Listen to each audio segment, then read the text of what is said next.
நான் last time எடுக்கும்போது ஒரு ஃபர்ஸ்ட் இந்த கிளாஸ் எடுக்கும்போது நான் ஒரு கேள்வி போட்டிருந்தேன். அது என்னன்னா, ஒரு வெட்டுக்கிளியே 4 ஸ்டேஜா கூட இந்த 1ஆம் அதிகாரம் 4ஆம் வசனம் பேசியிருக்குது. 4 விதமா கூட நம்ம அதை எடுக்கலாம் அப்படின்னு சொல்லி படிக்கும் போது நம்ம என்ன பண்ணோம் அப்படின்னு பாத்தீங்கன்னாக்கா, அந்த 4 விதமா அப்படின்ற அந்த பாயிண்ட் ஆஃப் வியூல நம்ம அதை படிச்சு, அப்படின்னா 4 விதமான ஒரு அழிவை தேவன் இந்த இஸ்ரேலுக்கு கொண்டு வர போறாரு. அப்ப அந்த 4 விதமான அழிவு எப்படி, இல்ல யார் மூலியமா அப்படின் போது 4 விதமான வெட்டுக்கிளிகள் அப்படின்னு பார்க்கும்போது 4 ராஜ்யங்களை நம்ம படிச்சோம்.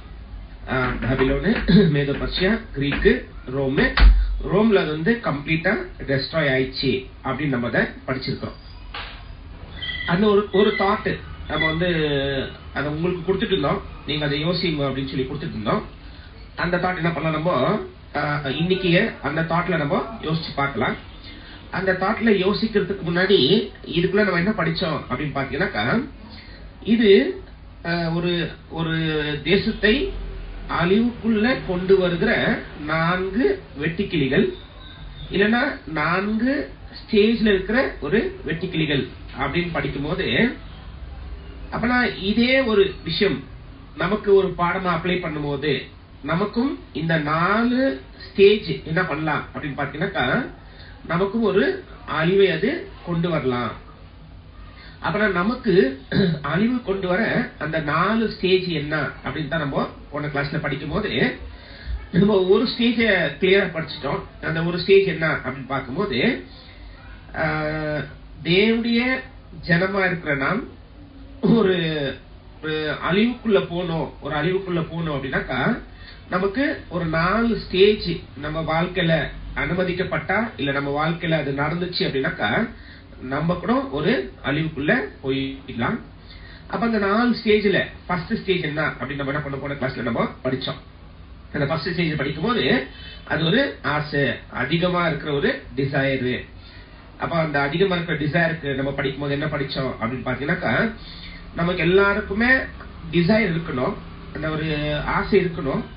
ஆனா அந்த ஆசை யார பற்றி இருக்கணும், இல்ல யார் மேல இருக்கணும் அப்படின்னு நம்ம படிக்கும் போது, பிதாவாகிய தேவன் மேல நம்முடைய ஆசை இருந்தால் நம்முடைய மனதுடைய எல்லா ஆசைகளும் அவரு நிறைவேற்றுவாரு அப்படின்னு நம்ம என்ன பண்ண போன கிளாஸ்ல படிச்சு வந்தோம். அப்ப அந்த டிசைர் அந்த பாயிண்ட் நம்ம என்ன பண்ணிட்டோம், முடிச்சிட்டோம். அப்போ அந்த டிசைர் தேவன் மேல இருந்தா அது பாசிட்டிவான இம்பாக்ட். அந்த பாசிட்டிவான இம்பாக்ட்ல என்ன ஆகும் அப்படின்னு பாத்தீங்கன்னாக்கா, நீங்க இதே தாட்டை வந்து பாசிட்டிவ் இம்பாக்ட்ல கொண்டு போனோம் அப்படின்னாக்கா, தேவன் மேல எவ்வளவு ஆசைப்படுறோமோ, தேவன் எவ்வளவு நம்ம இஷ்டப்படுறோமோ, அதுக்கப்புறமா நமக்குள்ள என்ன ஆகும் அப்படின்னாக்கா, இன்க்ரீஸ், கலெக்டிவ் இல்லைன்னா இன்க்ரீஸ், வளர்ச்சி இருக்கும். அந்த வளர்ச்சி வரும்போது நெக்ஸ்ட் ஃப்ரூட், அந்த ஃப்ரூட் வரும்போது நம்முடைய பழைய மாம்சம் முற்றிலும் நம்ம அழிவுக்குள்ள கொண்டு வந்துருவோம். அந்த ஆங்கிள் நம்ம எடுக்கலாம். ஆனா இங்க பேசியிருக்கிறது நெகட்டிவ் ஆங்கிள் பேசியிருக்கிறதுனால நம்ம நெகட்டிவா தான் இதை எடுத்தாகணும். அப்ப நெகட்டிவா இருக்கும் போது ஒரு ஆசை அப்படின்றது பாசிட்டிவானதல்ல, நெகட்டிவ். அப்புறம் நமக்கு பாசிட்டிவா இருக்கணுமா இருக்குது. ஆனா நமக்கு பாசிட்டிவா இல்லாம நெகட்டிவா இருக்கும் போது, இந்த நெகட்டிவான ஆசை நமக்குள்ள வளர ஆரம்பிக்கும் போது, இல்லைன்னா அது அதிகமாய் ஆகும் போது, ஒவ்வொரு ஸ்டேஜ் என்ன அப்படின்னாக்கா, ஒவ்வொரு தேவஜனத்துக்கு ஒவ்வொரு ஸ்டேஜ கடந்து போகும்போது, அந்த ஸ்டேஜ் நம்ம கடந்து அந்த ஸ்டேஜுக்குள்ள இருக்கிறோம் அப்படின்னாக்கா, நெகட்டிவ் இம்பாக்ட்ல பார்க்கும்போது அது ஒரு அழிவுக்குண்டான ஸ்டேஜுக்குள்ள நம்ம கடந்து போற மாதிரி தான் இந்த ஒரு சப்ஜெக்ட்ல நம்ம படிக்கிறோம். அப்ப படிக்கும் போது ஃபர்ஸ்ட் பாயிண்ட் நம்ம படிச்சுட்டோம், அந்த ஒரு டிசைர் அதை நம்ம படிச்சுட்டோம். அடுத்தது இன்க்ரீஸ் அப்படின்னு படிச்சோம். இப்போ இந்த இன்க்ரீஸ் அப்படின்னு படிக்கும் போது நம்ம ஒரு ஷார்ட்டா என்ன பண்ணிட்டோம், போன கிளாஸ்ல நம்ம சொல்லிட்டோம், ஷார்ட்டா ஒரு விஷயத்த சொல்லிட்டோம். ஆனா இப்போ அந்த தாட்டை கொஞ்சம் நம்ம வசனத்துடைய ஆதாரத்துக்கு மேல பார்க்கலாம். எப்படி வசனத்துடைய ஆதாரத்துக்கு மேல அப்படின்னா, நமக்குள்ள கொஞ்சம் ஈவில் டிசைர் இருந்து, அந்த ஈவில் டிசைர் மேல, அந்த ஒரு இச்சை மேல, இல்ல அந்த ஆசை மேல நம்முடைய எண்ணங்கள் இருந்தா, அந்த எண்ணங்கள் நமக்குள்ள என்னவா மாறும், அது எப்படி நம்மளை லீட் பண்ணும், இல்ல அது எப்படி நம்மள கொண்டு போகும் அப்படின்னு வசனம் நம்ம கிட்ட பேசி இருக்குது. அந்த பேசி இருக்கிற வசனத்தை வச்சு நம்ம என்ன பண்ணலாம், இது இன்க்ரீஸ் ஆகும்போது என்ன ஒரு நிலைமைக்குள்ள இந்த சமர்ப்பணம் பண்ணப்பட்டவங்க தள்ளப்படுவாங்க அப்படின்றது ஒரு 2 வசனம் நம்ம படிக்கும் போது பாருங்க. முதல் வசனம் நீதிமொழிகள் ஒன்று எழுதுவாரு. நீதிமொழிகள் 16வது வசனம். துன்மார்க்கர் பெருகினால் பாவமும் பெருகும், நீதிமான்களோ அவர்கள் விழுவதை காண்பார்கள். பாருங்க, அப்பனா ஒரு துன்மார்கன் பெருக ஆரம்பிச்சால் அப்ப என்ன சொல்லிட்டாரு அப்படின்னா பாவமும் பெருகும். இது எப்படின்னா ஒரு ஒரு ஒரு கோ ரிலேட்டட் மாதிரி.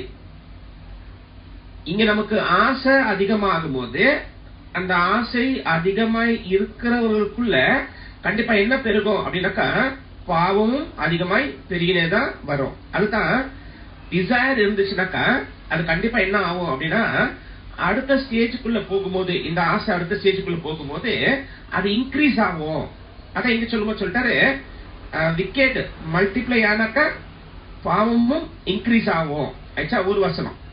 இன்னொரு வசனம் பாருங்க, இத பவுல் எழுதுவாரு. அது திமோத்திக்கு எழுதுவது பாருங்க. அங்க ரொம்ப கிளியரா அந்த வசனம் சொல்லிடும். 2 திமோத்தி 3ஆம் அதிகாரம் 13ஆம் வசனம் பாருங்களேன். 2 திமோத்தி 3:13. பொல்லாதவர்களும் எத்தர்களுமானவர்கள் மோசம் போக்குறவர்களாகவும் இருந்து மேன்மேலும் கேடு உள்ளவர்களாவார்கள். பாருங்க, இன்க்ரீஸ் அப்படின்னும் போது இங்க என்ன சொல்லிட்டாரு அப்படின்னாக்கா, but evil men and seducers shall wax worse and worse, deceiving and being deceived. ஒரு மாம்சமான ஒரு ஆசை வந்துச்சு அப்படின்னாக்கா அந்த ஆசைக்கு ஒருத்தர் இடம் கொடுத்தாரு அப்படின்னா அந்த ஆசை அவருக்குள்ள என்ன பண்ணும் அப்படின்னு பாத்தீங்கன்னாக்கா அது அதிகமாகத்தான் அது ஆகும். அப்படின்னா இங்க சொல்லும் போது ஈவலா இருக்கிற மனுஷர்கள் அந்த ஈவலுக்கு இடம் கொடுத்துட்டா அப்படின்னாக்கா அது என்ன ஆகும் ஒருத்தருக்குள்ள அப்படின்னா இன்னும் அதிகமாகத்தான் அது வளர்ந்துன்னு போகும். அதனால்தான் டிசைருக்கு அப்புறம் இன்க்ரீஸ் அப்படின்ற அந்த ஒரு வெட்டிக்கிளி கொடுத்திருக்கிற அந்த ஒரு வார்த்தைக்கு இருக்கிற அர்த்தத்தை வச்சு நம்ம என்ன பண்றோம், நம்ம நகரம் நாம் தேவனுடைய தேசமா இருக்கும் போதே இந்த தேசம் இப்படி நாசம் ஆகக்கூடாது அப்படின்னாக்கா இந்த 4 வெட்டிக்கிளிகள் நமக்குள்ள இருக்கக்கூடாது. இந்த 4 வெட்டிக்கிளிகள் நமக்குள்ள இருந்தாக்கா நம்ம தேசம் என்ன ஆயிடும்னாக்கா இந்த வெட்டிக்கிளினால அது நாசமாயிடும். அப்ப இது ஒண்ணு டிசைர், ஆசை இருக்கக்கூடாது, தவறான ஆசைகள் நமக்குள்ள இருக்கக்கூடாது. ஒருவேளை அது இருந்து அதை நாம் கவனிக்க ஆரம்பிச்சு அதுக்கு நம்ம முக்கியம் கொடுக்க ஆரம்பிச்சோம்னாக்கா அது நம்மள என்ன பண்ணுனா இன்னும் கேடு உள்ளவர்களாய் இன்னும் அதிகமான கேடு உள்ளவர்களை அது நம்மள மாத்திடும். இது செகண்ட். தேர்ட் படிக்கும் போது நம்ம படிச்சோம் லிக்கப். லிக்குனா வாய், நாக்கு. அந்த நாக்குனால நம்முடைய ஃப்ரூட், நம் கனி கொடுக்கறது அது கனி கொடுக்காத அளவுக்கு போயிடுவோம். பேரன் அப்படின்றது தமிழ்ல கனி கொடுக்காத இருக்கிற தன்மை. இல்லைன்னா அந்த நிலைமை வேஸ்ட் லேண்ட். அது ஏன்னா அதுக்குள்ள என்ன வராது, எந்த ஒரு ஃப்ரூட்டேஜ் வராது. அப்பனா தேர்ட் ஸ்டேஜ் எந்த மாதிரி ஒரு ஸ்டேஜ் அப்படின்னு சொல்லி பாத்தீங்கன்னாக்கா நம்ம நாக்கை நாம் தவறாக யூஸ் பண்றதே இல்ல, நம்ம நாக்கு யூஸ் பண்றதுனால நம்முடைய வார்த்தைகள்னால நாம் கொடுக்க வேண்டிய கனிகள் கொடுக்காம இந்த நாக்குனால நாம் கனி கொடுக்காதவர்களாய் மாறுறதுதான் தேர்ட் ஸ்டேஜ்.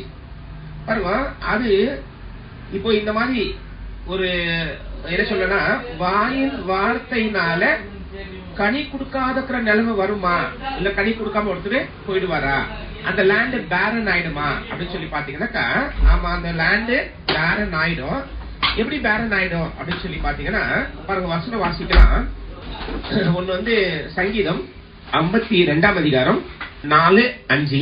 சங்கீதம் 52வது அதிகாரம் வசனம் 4 முதல் 5 வரை. கபடமுள்ள நாவே, சங்கரிக்கும் சகல வார்த்தைகளையும் நீ விரும்புகிறாய். பாருங்க, அப்ப என்ன சொல்றேன்னாக்கா கபடம் உள்ள நாக்கே இல்ல கபடம் உள்ள வாயே, நீ எல்லா என்னங்களா சங்கரிக்கும் சகல வார்த்தைகளும் நீ விரும்புகிறாய். அப்புறம் பாருங்க, அது வாய், அந்த வாய் ஒரு ஏமாத்து இருக்கிற அந்த வாய். இப்ப அந்த வாய் என்ன பண்ணுது அப்படின்னு சொல்லி பாத்தீங்கன்னாக்கா அது போய் அங்க லிக் பண்ணுது. அப்புறம் அந்த வாய் பேசுது. அந்த வாய் பேசும்போது எல்லா அழிவுக்குண்டான வார்த்தைகளை அது விரும்புது. அப்படின்னா அந்த வாய் பேசுறதுனால ஒரு அழிவு வருது, ஒரு அழிவு போது, ஒரு அழிவு வந்து இருக்குது. ஆனா அது என்ன பண்ணுது? அதை விரும்புது. அந்த வாய் அந்த வார்த்தைகள் அது விரும்புது. அப்படின்னா ஒரு வாயின் வார்த்தை ஒருத்தருடைய லேண்ட பேரன் பண்ணிடுமா? அப்படின்னா நாம் தேவனுக்குள்ள கனி கொடுக்கிற ஜனமா இருக்கிற நாம், நம்முடைய வார்த்தைகள் வந்து நாம் கனி கொடுக்காதபடிக்கு நம்மள மாத்திடுமா அப்படின்னு சொல்லி பாத்தீங்கன்னாக்கா, ஆமா, அது கனி கொடுக்காத மாதிரி அது மாத்திடும்.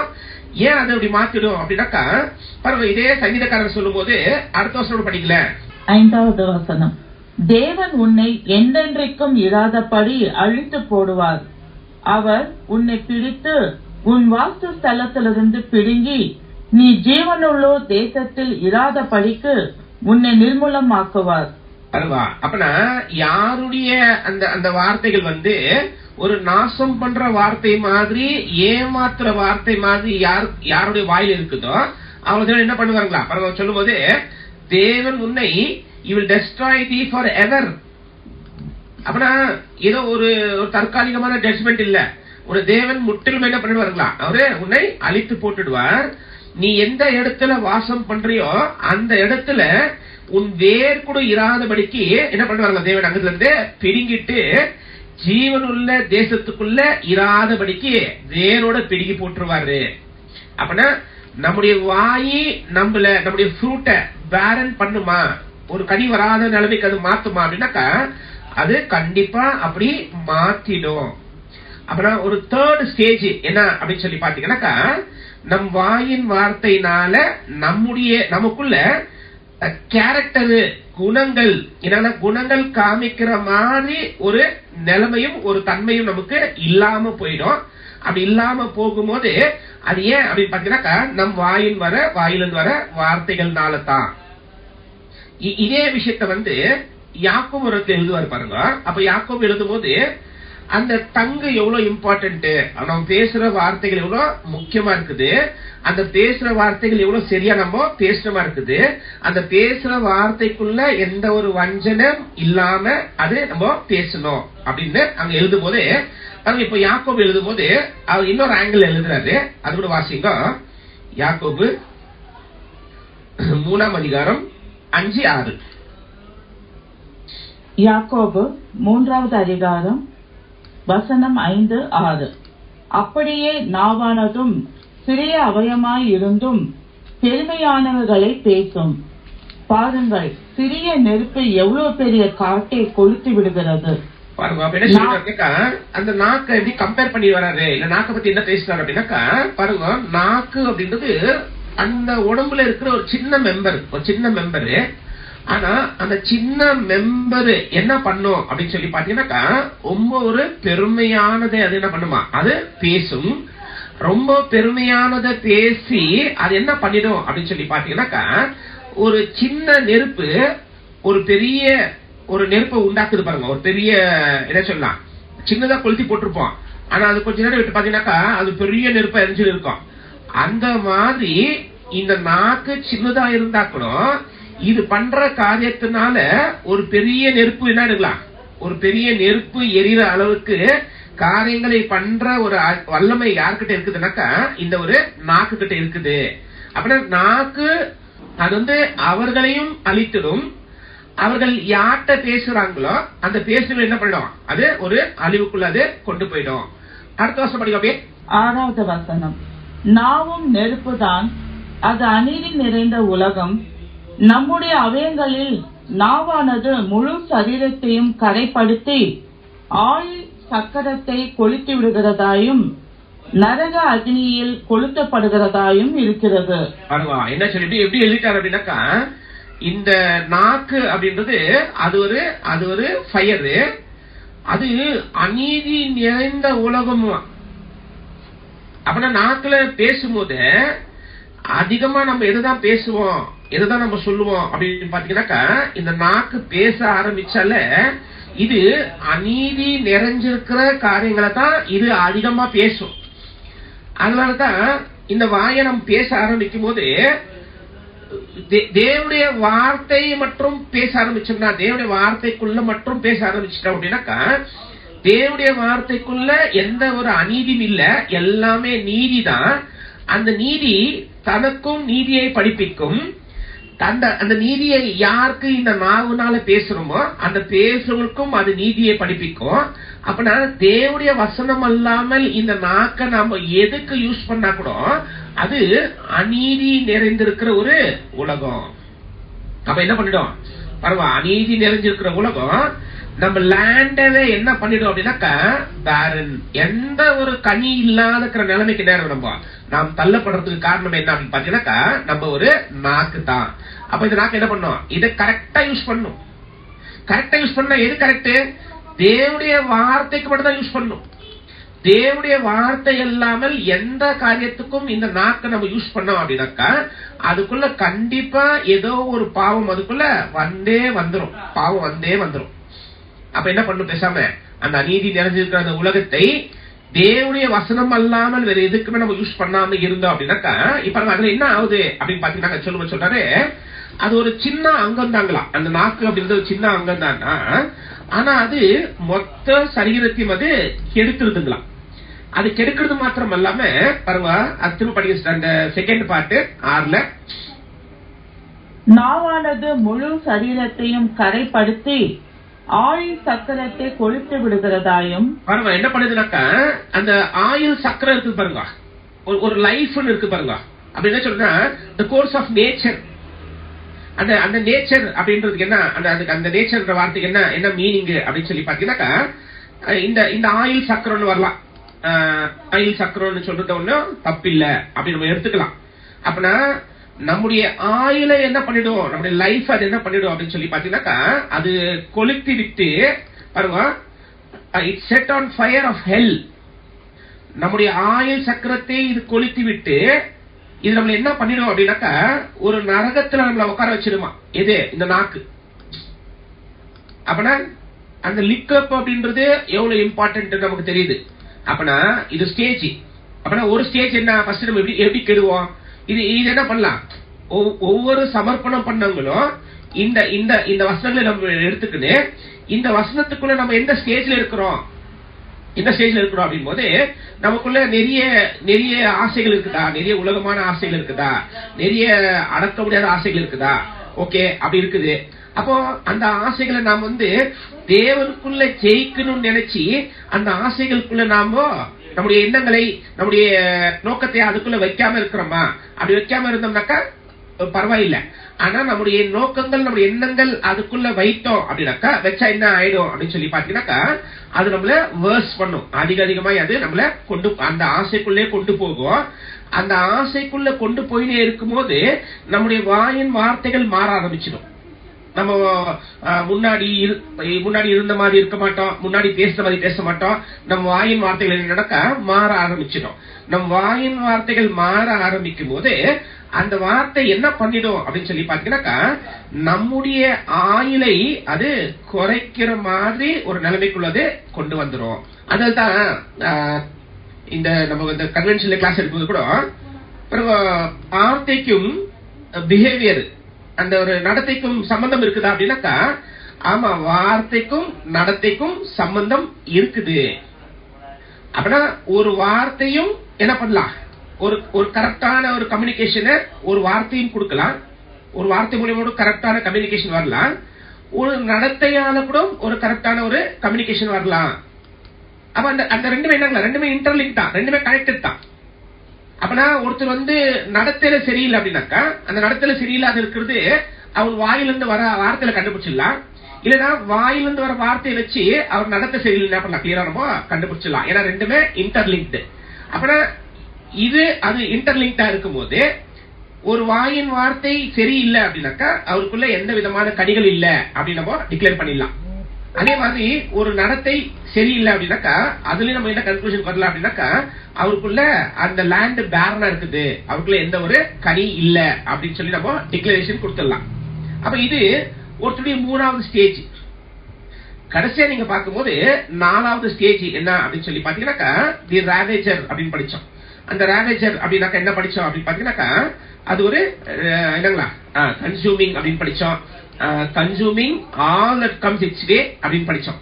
அப்பனா அது மொத்தமா எல்லாமே சாப்பிட்டு அது தீர்த்துடும். அப்படி என்ன என்ன சொல்லலாம் அப்படின்னு சொல்லி பாத்தீங்கன்னாக்கா நம்முடைய லைஃப்ல லாஸ்ட் ஸ்டேஜ், நம்ம விழுந்திருக்கிற நம்முடைய லைஃப்ல லாஸ்ட் ஸ்டேஜ் என்ன அப்படின்னு சொல்லி பாத்தீங்கன்னாக்கா நம்ம மொத்தமா என்ன ஆயிடுவோம், இந்த இந்த இந்த இதுலயே நம்ம ப்ரோக்ரஸ் ஆகினே போகும்போது லாஸ்ட்ல இருக்கிறது எல்லாமே அப்பனா நாம் போகிற வழி எல்லாமே ஒரு நாசத்தை உண்டாக்கினே இருப்போம். நம்ம வழியா யார் வந்தாலும் அதுலயும் நம்ம என்ன பண்ணுவோம்னாக்கா நாசத்தை நம்ம உண்டாக்கிடுவோம். அப்படின்னா தின்று தீட்டுறது, கன்சூமிங், நம்மளே ராங் இன்ஃபுளுன்ஸ், நம்ம போற எல்லாம் ராங் இன்ஃபுளுன்ஸ் பண்ணுவோம். இல்ல யாரெல்லாம் நம்மகிட்ட வராங்களோ அவங்கள நம்ம ராங் இன்ஃபுளுன்ஸ் பண்ணுவோம். அப்ப அப்படி பண்ணும்போது என்ன அண்டர்ஸ்டாண்ட் ஆகிக்கணும் அப்படின்னு பாத்தீங்கன்னாக்கா இது கன்சூமிங், டோட்டலா இது டெஸ்ட்ராய் ஆயிடும், இல்லைன்னா ஒரு டோட்டல் ஒரு டிஸ்ட்ரக்ஷன். அப்புறம் இந்த வாயுக்கும் இந்த குணத்துக்கும் ஒரு இன்டர் கனெக்டட் இருக்குது. வாயு சரியில்லை அப்படின்னாக்கா ஆட்டோமேட்டிக்கா அது எங்க போயிடும் அப்படின்னு சொல்லி பாத்தீங்கன்னாக்கா குணமும் சரியில்லைன்னு போயிடும். குணம் சரியில்லை அப்படின்றது எப்படி காமிக்கும்னாக்கா தன் வாயால் அது காமிச்சிடும். டோட்டலா இந்த 4th பாயிண்ட் ஒரு கம்ப்ளீட் கன்சூமிங் ஆகிற ஒரு நிலைமைக்குள்ள நாம் தள்ளப்பட்டுடுவோம். அதனாலதான் எப்பயுமே என்ன சொல்றது அப்படின்னு சொல்லி பாத்தீங்கன்னாக்கா நம்ம யார்கிட்ட பேசினாலும் யார்கிட்ட பழகினாலும் நம்ம மூலியமா ஒரு பாசிட்டிவான இன்ஃபுளுன்ஸ் நான் ஒருத்தருக்கேன். நாம் பேசும்போது, நம்ம பழகும் போது, நாம் நடக்கும் போது அது மூலியமா ஒரு பாசிட்டிவான இன்ஃபுளுன்ஸ் என்ன பண்ணோம் ஒருத்தருக்குள்ள நம்ம உருவாக்கணும். நம்மளை பார்க்கும் போது ஒரு பாசிட்டிவ்னஸ் அவங்களுக்கு வரணும். எந்த மாதிரி ஒரு பாசிட்டிவ்னஸ் அப்படின்னாக்கா தேவனுக்குள்ள நடக்கிற இந்த இந்த நடத்தைக்குள்ள ஏதோ ஒரு பாசிட்டிவ்னஸ், ஏதோ ஒரு பாசிட்டிவ் என்ன ஆகணும். நம்மளை பார்க்கும் போது, நம்ம பேசும்போது, நம்ம நடக்கும் போது நம்மளை பார்க்கிற ஜனத்துக்கு அந்த ஒரு பாசிட்டிவ்னஸ் நம்ம ஷேர் பண்ணணும். நம்ம எப்பயுமே ஒரு நம்ம எப்படி ஆயிட்டோம் அப்படின்னாக்கா எப்பயுமே நம்மளை பார்க்கும் போதே ஒரு நெகட்டிவ் என்ன பண்றோம், ஒரு நெகட்டிவ் இன்ஃபுளுன்ஸ், ஒரு நெகட்டிவ் பேச்சு, ஒரு நெகட்டிவான ஒரு ஒரு நடத்தை நாம் காமிக்கும் போது அது நிறைய ஜனங்க என்ன ஆடுறாங்க, அதை பார்த்து இன்ஃபுளுன்ஸ் ஆயிடுறாங்க. அப்போ அப்படி பண்ணாம ஒரு பாசிட்டிவ் இன்ஃபுளுன்ஸ் நாம் எல்லா இடத்துலயும் காமிக்க ஆரம்பிச்சிட்டோம் அப்படின்னாக்கா கண்டிப்பா நம்மனால யாரோ ஒரு சகோதரன், யாரோ ஒரு பலவீனமான சகோதரன் நம்மனால பிரயோஜனப்படணும் அப்படின்ற ஒரு எண்ணத்துக்குள்ள நம்ம வாழ்ந்துட்டோம் அப்படின்னாக்கா கண்டிப்பா நம்ம வாழ்க்கை என்ன இருக்குங்களா, எல்லாருக்கும் ஒரு பிரயோஜனமான வாழ்க்கையா இருக்கும். யாரையுமே தள்ளுற மாதிரியும் இல்ல யாரையும் விழு வைக்கிற மாதிரி ஒரு வாழ்க்கை நம்மளது அமையாது. அதுக்கு என்ன, தேவனுடைய வார்த்தை பேசணும், வார்த்தைக்குள்ள நடக்கணும். வார்த்தைக்குள்ள நடக்கும் போது அந்த வார்த்தைக்குள்ள நடக்கிற அந்த நடத்தை ஒருத்தர் இன்ஃபுளுன்ஸ் பண்ணணும். அந்த இன்ஃபுளுன்ஸ் பண்ணும்போது நாமும் ஜீவனுக்குள்ள இருக்கிறோம், அவரும் ஜீவனுக்குள்ள நம்ம கொண்டு வரதுக்கு வாய்ப்புகள் இருக்குது. இதுக்குள்ள நம்ம கொஞ்சம் ஆப்போசிட் பண்ணோம் அப்படின்னாக்கா நம்மளும் ஒரு ராங் இன்ஃபுளுன்ஸா இருப்போம், நமக்கு நம்மளே ஒரு ராங் இன்ஃபுளுன்ஸா இருப்போம், மற்றவங்களுக்கு ஒரு ராங் இன்ஃபுளுன்ஸா நம்ம அப்படிதான் இருப்போம். அப்ப என்ன என்ன ஆயிடும் அப்படின்னு சொல்லி பாத்தீங்கன்னாக்கா அப்படி அந்த ராங் இன்ஃபுளுன்ஸா இருக்கிறவங்க கூட யார் பழகுறாங்களோ அவங்கள பார்த்தா நமக்கு தெரிஞ்சிடும் இவரால் ஒரு இன்ஃபுளுன்ஸ் ஆயிட்டு அவரும் ராங்காவே இருப்பாரு. அப்போ இந்த மாதிரி ஒரு 4 விதமான அழிவு தேவனுடைய ஜனமா இருக்கிற நமக்கு கூட வரலாம். இது ஒரு பாயிண்ட். நம்ம கேரக்டரை படிக்கும் போது அந்த ஒரு 4ஆம் வருஷத்துல நம்ம படிச்சிட்டோம். இப்போ இதை நம்ம படிக்கும் போது எப்படி படிச்சோம் அப்படின்னு சொல்லி பாத்தீங்கன்னாக்கா 4 ஸ்டேஜ், 4 விதம் அப்படின்னு படிச்சோம். 4 டைப்ஸ், 4 ஸ்டேஜஸ். அந்த 4 டைப் தான் நம்ம 4 ராஜ்யங்களை வச்சு நம்ம படிச்சிட்டோம். ஆனா இத 4 ஸ்டேஜா கூட என்ன பண்ணலாம், 4 ஸ்டேஜா கூட இதை நம்ம படிக்கலாம். அப்போ இதை நம்ம 4 ஸ்டேஜா படிக்கும் போது பாருங்க, அந்த வருஷம் நம்ம வாசிக்கலாம். திருப்போம் யோவேல் 1ஆம் அதிகாரம் அந்த 4ஆம் வருஷம் விட்டுட்டு 6ஆம் வருஷம் படிக்கிறேன். யோவேல் 1வது அதிகாரம் வசனம் 6. எண்ண முடியாத ஒரு பலத்த ஜாதி என் தேசத்தின் மேல் வருகிறது. அதன் பற்கள் சிங்கத்தின் பற்கள், துஷ்ட சிங்கத்தின் கடவாய் பற்கள் அதற்கு உண்டு. ஓகே, இப்போ நம்ம 4 கிங்டம் படிச்சோம் ஒரு விஷயத்த. இப்போ இதவே நம்ம 4 ஸ்டேஜ் அப்படின்னு படிக்கும் போது எப்படி எப்படி படிக்கலாம் அப்படின்னு சொல்லி பாத்தீங்கன்னாக்கா இப்ப இங்க சொல்றாரு ஒரு தேசம் வரும், ஒரு தேசம் என்னுடைய லேண்ட் மேல வரும். அது ரொம்ப பலமானது, எண்ண முடியாத அளவுக்கு இருக்கிற ஒரு பலமா இருக்கிற ஒரு ராஜ்யம். அதனுடைய பல்லு சிங்கத்தின் பல்லை போலவும் அதனுடைய தாடை சிங்கத்தின் தாடை போல இருக்கும் அப்படின்னு நீங்க சொல்லிட்டாரு. இப்ப நமக்கு எல்லாருக்கும் தெரியும், இது வந்து நம்ம தானியல் கிளாஸ்ல படிக்கும் போது என்ன படிச்சோம். அந்த தானியல் கிளாஸ்ல படிக்கும் போது அப்படின்னு சொல்லி பாத்தீங்கன்னாக்கா, தேவன் அந்த ஒரு தர்சனம் காமிக்கும் போது, இது தானியல் 2ஆம் அதிகாரம் காமிக்கும் போது, தானியல் 7ஆம் அதிகாரம் காமிக்கும் போது, அந்த தர்சனத்துக்குள்ள அவரு பிக்சரைஸ் பண்ணிருக்கிற அந்த இமேஜ், அந்த இமேஜுடைய மெட்டல், அந்த மெட்டலுக்கும் அந்த எந்த ராஜ்யத்தை அவர் ஒப்பிட்டு பார்க்கிறாரோ இல்ல ஒப்பிட்டு காமிக்கிறாரோ, அந்த ஒப்பிட்டு காமிக்கிற அந்த ராஜ்யத்துக்கும் அந்த பொருளுக்கும் சம்பந்தம் இருக்குது அப்படின்னு நம்ம படிச்சோம். அதே மாதிரி நீங்க 7ஆம் அதிகாரத்துல படிக்கும் போது அவர் எந்த மிருகத்தை அங்க பேசுறாரோ அந்த மிருகத்துக்கும் அந்த ராஜ்யத்துக்கும் சம்பந்தம் இருக்குது அப்படின்னு நம்ம என்ன படிச்சிருக்கிறோம் பாருங்க. அப்படி படிக்கும் போது இப்போ சிங்கம் அப்படின்னு சொல்லிட்டாரு, அதே மாதிரி ஒரு தேசம் அப்படின்னு சொல்லிட்டாரு. அப்போ இப்போ ஒரு தேசம் அப்படின்னாக்கா இது எப்படி நம்ம படிச்சுக்கலாம் அப்படின்னு பாத்தீங்கன்னாக்கா, தேவன் ஒரு தேசத்தின் மூலியமாய் கொண்டு வர 4 விதமான அழிவு அப்படின்னு கூட பேசலாம். புரியுதா சொல்றது? ஃபர்ஸ்ட் 4 ஸ்டேஜ் படிச்சோம், 4 கரெக்டான 4 டைப் படிச்சோம். இப்போ 4 ஸ்டேஜ். அப்புறம் தேவன் ஒரு தேசத்தின் மூலியமாய் கொண்டு வருகிற 4 விதமான அழிவு அப்படின்னு கூட பேசலாம். அங்க என்ன கம்பேர் பண்றாரு அப்படின்னாக்கா, லயன் அப்படின்னு கம்பேர் பண்றாரு இல்லைங்களா? அப்ப அந்த லயன் அப்படின்னு கம்பேர் பண்ணும்போது நம்ம ஆல்ரெடி அங்க படிச்சிருக்கிறோம். எங்க தானியல் படிக்கும்போது நம்ம படிச்சிருக்கிறோம். பாருங்க, இன்னொரு வசனம் நம்ம வாசிக்கலாம். இந்த லயனை வந்து யாருக்கு கம்பேர் பண்றாரு அப்படின்னு பார்க்கும்போது பாருங்க, ஒரு வசனம் வாசிக்கலாம். எரேமியா 51:38. எரேமியா 51வது அதிகாரம் 38வது வசனம். ஏகமாய் அவர்கள் சிங்கங்களைப் போல கெர்ச்சித்து சிங்க குட்டிகளைப் போல சத்தமிடுவார்கள். சரி, இது யாரை பத்தி பேசுது? இந்த விஷயம் யாரை பத்தி பேசுது அப்படின்னாக்கா, ஜஸ்ட் ஒரு வருஷம் வேலை படிங்களேன். அப்பொழுது பாபிலோன் குடியில்லாத மண்மேடுகளும் வலு சர்ப்பங்களில் தாபரமும் பாழும் ஈசல் போடப்படுதலுக்கு இடமுமாய் போகும். அப்படின்னா இதை யாருக்கு கம்பேர் பண்றாரு அப்படின்னு பார்க்கும்போது, இது பாபிலோன் கிங்டம் சிம்பாலிக்கா எப்படி ரெப்ரசென்ட் பண்றாரு, எப்படி அதை காமிக்கிறாரு அப்படின்னு சொல்லி பாத்தீங்கன்னாக்கா, ஒரு சிங்கத்துக்கு அடையாளமா அதை காமிக்கிறாரு. அப்படின்னா பாபிலோன் அப்படின்னு சொல்லும் போது அது லயனுக்கு ஒரு அடையாளமா இருக்குது. இன்னொரு வசனம் நம்ம படிச்சிருக்கிறோம். அந்த வசனம் என்ன அப்படின்னு சொல்லி பாத்தீங்கன்னாக்கா, என் தேசத்தை நாசம் பண்ணிருக்கிற 2 சிங்கங்கள் அப்படின்னு பேசுவாரு. அதுல அசீரியாவும் பாபிலோனும் 2 சிங்கங்கள் அப்படின்னு பேசியிருப்பாரு. ஒரே நிமிஷம் வசனம் எடுக்கிறாரு. எரேமியா 50:17 பாருங்க. எரேமியா 50வது அதிகாரம் 17வது வசனம். இஸ்ரவேல் தெளிப்பட்டு போன ஆடு சிங்கங்கள் அதை துரத்தின. முதலில் அசீரியா ராஜா அதை பட்சித்தான். கடைசியில் பாபிலோன் ராஜாவாகிய இந்த நேபுகாத்நேசர் அதன் எலும்புகளை முறித்தான். அப்பனா இஸ்ரேல் வந்து ஒரு சிதறடிக்கப்பட்டிருக்கிற ஆடு, சிங்கங்கள் அதை தூரம் அதை துரத்தி விட்டது. driven him away. அப்போ அதுல ஃபர்ஸ்ட் யாரு அப்படின்னாக்கா, அசீரியா ஒரு சிங்கம், பாபிலோன் இன்னொரு சிங்கம். ஆச்சுங்களா? இப்போ அந்த பாபிலோன் இன்னொரு சிங்கம் அப்படின்னு சொல்லிட்டு அதை பத்தி என்ன பேசு பாருங்க. King of Babylon. அடுத்த பாயிண்ட், கடைசியில் பாபிலோன் ராஜாவாகிய இந்த நேபுகாத்நேசர் அதன் எலும்புகளை முறித்தான். பாருங்க, இந்த கடைசியா இருக்கிற இந்த ஒரு கிங் என்ன பண்ணிச்சு அப்படின்னு பாத்தீங்கன்னாக்கா, அதனுடைய எலும்புகளை முறித்ததுங்களாம். எது? இஸ்ரேலுடைய எலும்புகளை அது முறித்தது.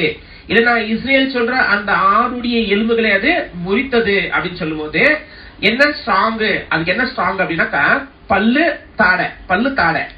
இப்ப நீங்க யோவேல் 1ஆம் அதிகாரம் 6ஆம் வசனம் வாங்க. அங்க அந்த அப்படி இருக்குதா பாருங்க. அங்கே யோவேல் 1வது அதிகாரம் 6வது வசனம். எண்ண முடியாத ஒரு பலத்த ஜாதி என் தேசத்தின் மேல் வருகிறது. அதன் பற்கள் சிங்கத்தின் பற்கள், துஷ்ட சிங்கத்தின் கடவாய் பற்கள் அதற்கு உண்டு. பாருங்க, அதனால தான் என்ன பண்ண முடிஞ்சிச்சு இந்த பாபிலோனால அப்படின்னு பாத்தீங்கன்னாக்கா, இந்த இஸ்ரேலுடைய எலும்பை இதால முறிக்க முடிஞ்சிச்சு. அப்பனா இதை 4 ராஜ்யங்களுக்கும் ஒப்பிட்டு பேசலாம், ஒரு ராஜ்யத்தின் மூலியமாய் தேவன் கொண்டு வர ஒரு 4 அழிவை கூட நம்ம இதுக்கு கம்பேர் பண்ணி நம்ம பேசலாம். இப்ப நம்முடைய கேள்வி என்ன அப்படின்னு சொல்லி பாத்தீங்கன்னாக்கா, அப்புறம் பாபிலோனு இஸ்ரேலுக்கு 4 விதமான அழிவு கொடுத்துச்சா, 4 type of judgment Babylon pass பண்ணிச்சா, அது ஃபர்ஸ்ட் நம்ம படிக்கணும். இப்போ அந்த பாபிலோன் அந்த ஜட்ஜ்மெண்ட் பாஸ் பண்ணும்போது அதனால பாதிக்கப்பட்டது யாரு? அப்போ யோவேல்ல யாரெல்லாம் பாதிக்கப்பட்டாங்கன்னு எழுதப்பட்டிருக்குதோ அதே மாதிரி பாபிலோனு இந்த ஒரு இஸ்ரேல் ஜனத்தை 4 விதமான ஜட்ஜ்மெண்ட் அது மேல அது பாஸ் பண்ணும்போது இந்த மாதிரி ஜனங்கள் யாரு யோவேல்ல பாதிக்கப்பட்டிருக்கிறாங்களோ அதேதான் அங்க நெபுக்கத்நேச்சர் மூலியமாவும் பாதிக்கப்பட்டிருக்கிறாங்களா அப்படின்னு படிச்சிட்டோம் அப்படின்னாக்கா இந்த பாயிண்ட் நமக்கு கொஞ்சம் கிளியர் ஆயிடும்.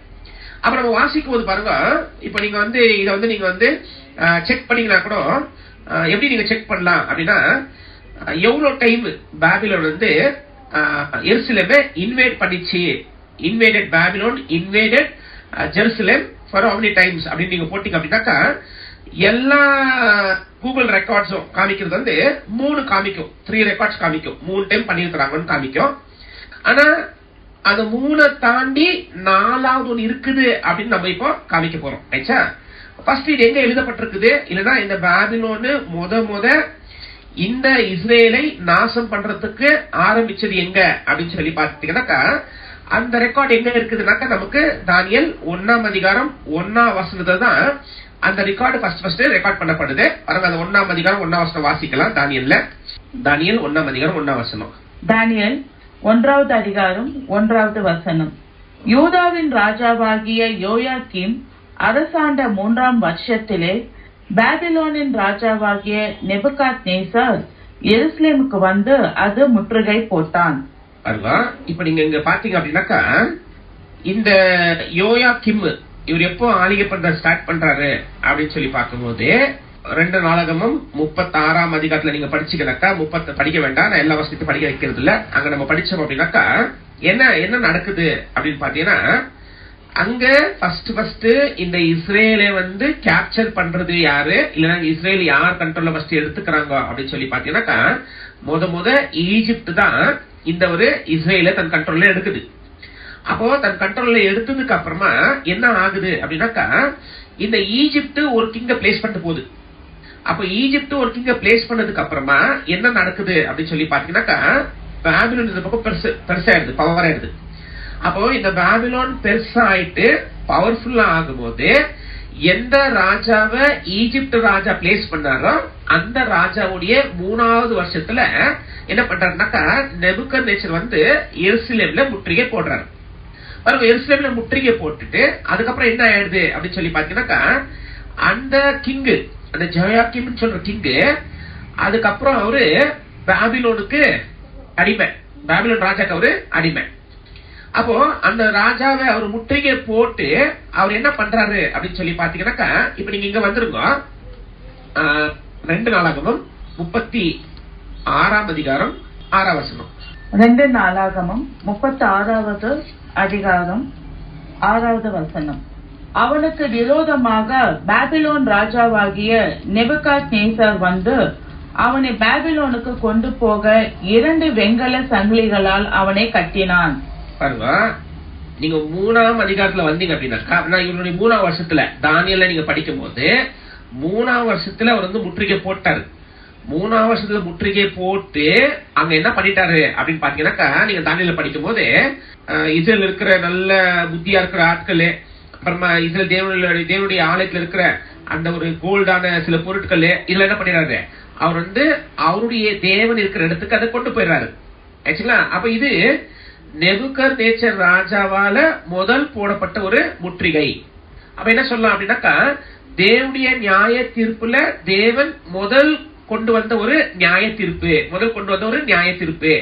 பாருங்க, இந்த ஒரு நியாய தீர்ப்பை பத்தி பேசும்போது தேவன் பேசும்போது அந்த வருஷம் ஃபர்ஸ்ட் வாசிச்சிடலாம் பாருங்க, நமக்கு கொஞ்சம் புரியும். அது யார் எழுதுறதுனாக்கா எரேமியா தான் எழுதுறாரு. அந்த எரேமியா சொன்ன வசனம் வாசிக்கலாம். எரேமியா 15ஆம் அதிகாரம் 3ஆம் வசனம். எரேமியா 15:3. அங்க உங்களுக்கு ஒரு விஷயம் தெரியும், இந்த நெபுகத்நேச்சர் ஏன் முற்றுகை போடணும், யார் காரணம்ன்றது அங்க தெரியும் உங்களுக்கு. படிக்கும் 15ஆம் அதிகாரம் 3ஆம் வசனம். எரேமியா 15வது அதிகாரம் 3வது வசனம். கொன்று போட பட்டயமும் பிடித்து இழுக்க நாய்களும் பட்சித்து அழிக்க ஆகாயத்து பறவைகளும் பூமியின் மிருகங்களும் ஆகிய 4 விதமான வாதைகளை நான் அவர்கள் மேல் வர கட்டளிடுவேன் என்று கர்த்தர் சொல்லுகிறார். ஓகே, இதுக்கு என்ன காரணம் சொல்ல பாருங்க. ஏன் இந்த மாதிரி 4 விதமான ஒரு வாதைகளை இல்லைன்னா பாருங்க, and I'll appoint over them 4 kinds.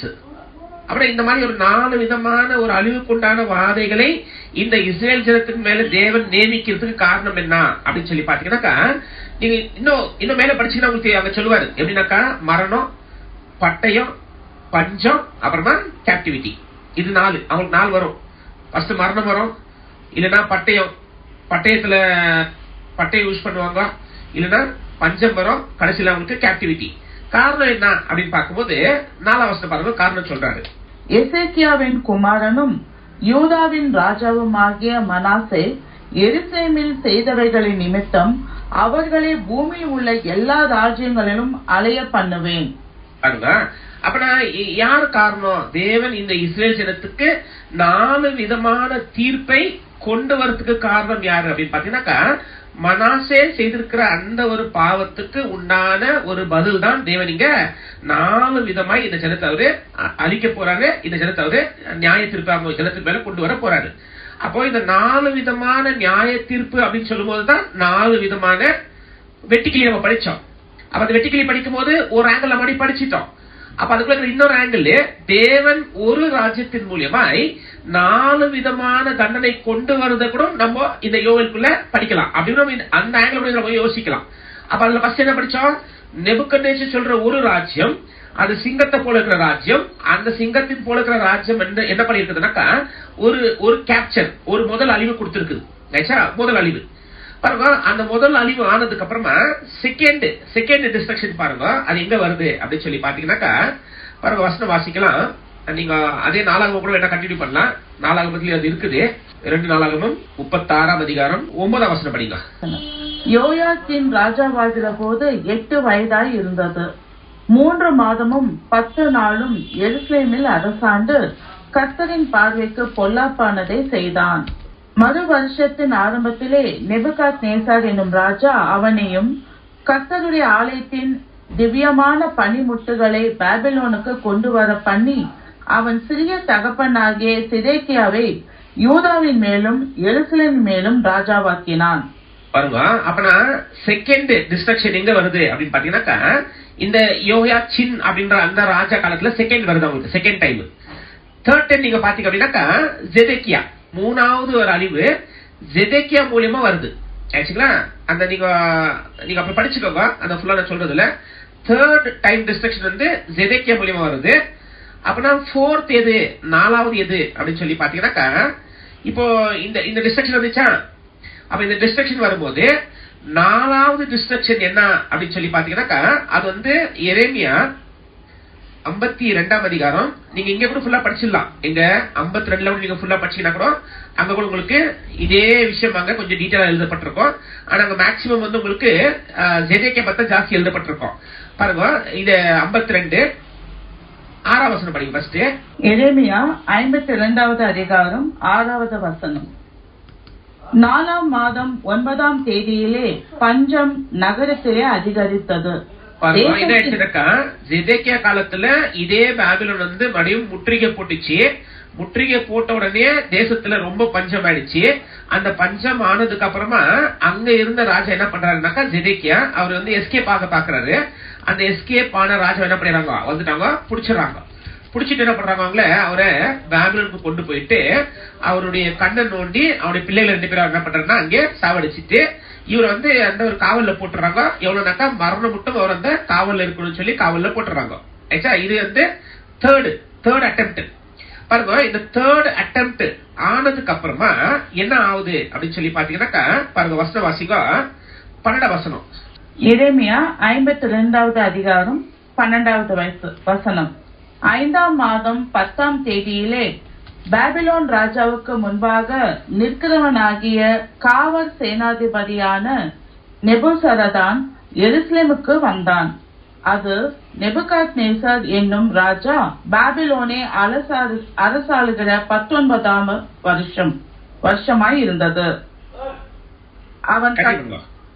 அவன் கர்த்தருடைய ஆலயத்தையும் ராஜாவின் அரண்மனையும் எருசலேமில் உள்ள எல்லா வீடுகளையும் ஒவ்வொரு பெரிய மனிதனுடைய வீட்டையும் அக்னியினால் சுட்டெரித்து போட்டான். பாருங்க, இது ஜெதேக்கியாவை புடிச்சுன்னு போனதுக்கு அப்புறமா செய்தது.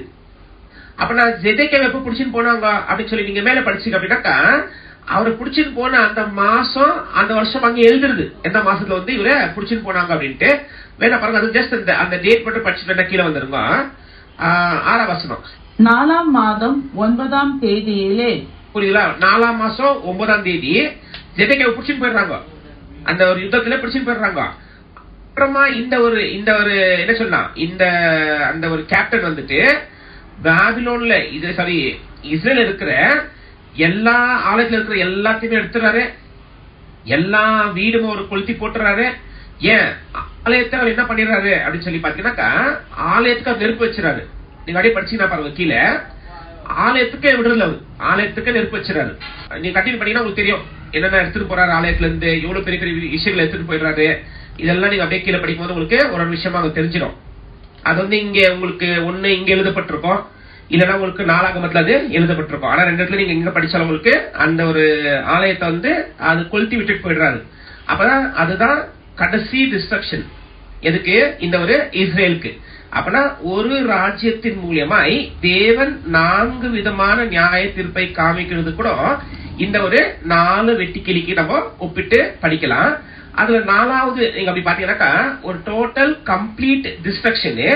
இந்த டோட்டல் கம்ப்ளீட் டிஸ்ட்ரக்ஷன் ஆகும்போது யாருக்கெல்லாம் பாதிப்பாகுது, யாரெல்லாம் இதுல பாதிக்கப்பட்டாங்க அப்படின்னு சொல்லி பாத்தீங்கன்னாக்கா, நம்ம இங்க படிக்கும் போது எது யோவேல்ல படிக்கும் போது யாருக்கெல்லாம் இது பாதிப்பு உண்டாக்கிச்சு அப்படின்னு சொல்லி பாத்தீங்கன்னாக்கா, பாருங்க, பிரீஸ்ட் ஆசாரனுக்கு பிரச்சனை வந்துச்சு.